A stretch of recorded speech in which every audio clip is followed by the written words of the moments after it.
लोकसभेचं वारं फिरायला सुरुवात झालेली अवघ्या काही महिन्यांवर येऊन ठेपली ती लोकसभा 2024. मात्र महाराष्ट्रात सुद्धा त्याचा परिणाम दिसायला सुरुवात झालेली आहे. आधी महाविकास आघाडीने त्यांचं जागा वाटप ठरवलं आणि आता महायुतीने ठरवलंय.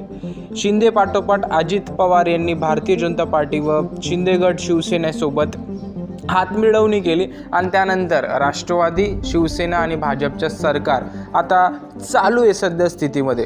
मात्र जेवढ्या जागा शिंदेंना मिळतील तेवढ्यात राष्ट्रवादीला मिळतील असं सांगण्यात आलं होतं. मात्र जागा वाटप नेमकं काय झालं, भाजपने स्वतःकडे किती जागा ठेवल्यात या व्हिडिओत बघूयात. मात्र चॅनलला सबस्क्राईब करायला विसरू नका. भाजपपासून सुरुवात करूयात. भाजपचं मिशन 45+ जाण्याचं होतं. मात्र अजित पवार आल्यानंतर थोडं त्यांचा तांत्रिक बिघाड होताना दिसतोय का, कारण 32 जागा ठरवण्यात आलेल्या आहेत. त्यांच्या मागच्या वेळेस ज्या जागा होत्या, जेव्हा ते शिवसेनेसोबत युतीत होते तेव्हा त्यांच्या लगभग जागा ज्या होत्या ना, ते जवळजवळ 25 ते 28 जागाच्या लगभग त्यांनी लढवल्या होत्या.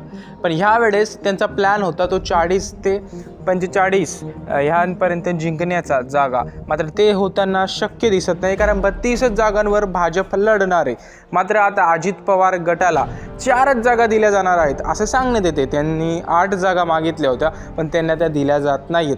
मात्र शिंदे गटाला सुद्धा वाढीव जागा मिळत नाहीत, कारण त्यांना फक्त 12 ते 13 जागा मिळणार आहेत. आणि शिंदे गटासाठी सुद्धा धक्का मानला जातोय, कारण त्यांनी 15 जागा प्लस मागितल्या होत्या पण त्यांना तो मिळाला नाही. मात्र आता ह्या सर्वच्या सर्व प्रकरणात भाजपला 32 पैकी किती यश मिळेल लोकसभेला हेच महत्त्वाचं आहे. मात्र या सर्व प्रकरणामध्ये सर्वे सांगतोय असं की महाविकास आघाडी जी ती महाराष्ट्रात अग्रेसर ठरेल आणि कमीत कमी 28 जागा जिंकेल. कारण वंचितचा त्यांना 7 आहे.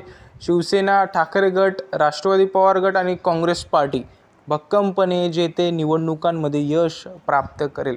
पण येणारा काळ ठरवणार आहे की महाविकास आघाडी का महायुती महाराष्ट्रात काय होऊ शकतं.